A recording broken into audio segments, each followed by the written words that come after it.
Olá, tudo bem com vocês? Eu me chamo Evelyn e durante essa semana nós iremos estudar o capítulo 10, que tem como tema o celeiro de Deus, que é a sua igreja.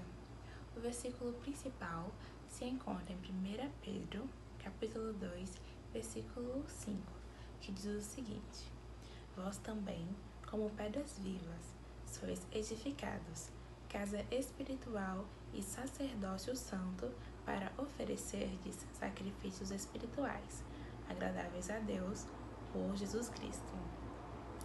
Já a nota comenta que a Igreja de Cristo é muito preciosa aos seus olhos. É o estojo que contém suas joias, o aprisco que guarda seu rebanho. Então, quão preciosa é a Igreja aos olhos de Deus? E durante essa semana nós vamos estudar a sua função e a sua missão. Primeiro tópico: um aprisco para o rebanho de Cristo.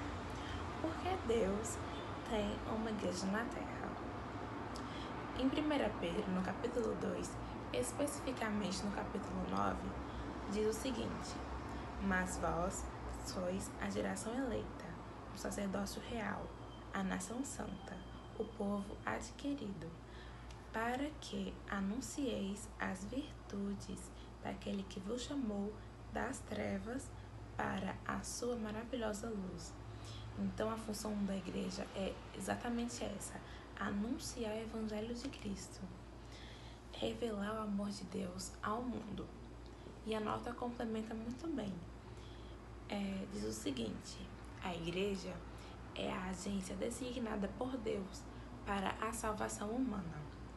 Ele a organizou para o serviço e sua missão é espalhar o evangelho ao mundo. Então é por isso que Cristo ele tem uma igreja na terra, para espalhar o evangelho ao mundo. Letra B. Que características são essenciais à verdadeira igreja de Deus?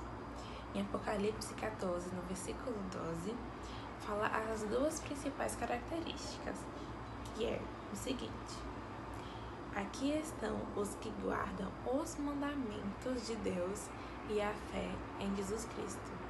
Então, esses dois são os principais fundamentos: guardar os mandamentos de Deus e também ter a fé em Cristo Jesus.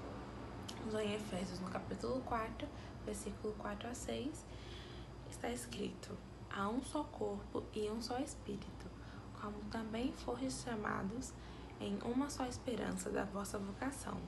Um só Deus, uma só fé, um só batismo, um só Deus e Pai de todos, o qual é sobre todos e por todos e em todos.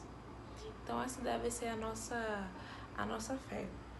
Isso que é essencial para a igreja: manter a fé em Cristo e os mandamentos. Bem, e com isso finalizamos o nosso primeiro tópico da lição. Mas também vale lembrar que é muito importante ter uma igreja física, material. Mas mais do que isso, cada um de nós devemos ser templos. Assim como José, ele foi uma fonte de vida no Egito, e também Daniel foi a Babilônia, eles foram bênçãos às pessoas ao seu redor. Então nós também devemos ser luzes ao mundo. Então com isso concluímos o nosso primeiro tópico. Que Deus abençoe e até o próximo estudo, que é o segundo tópico. Tchau, tchau!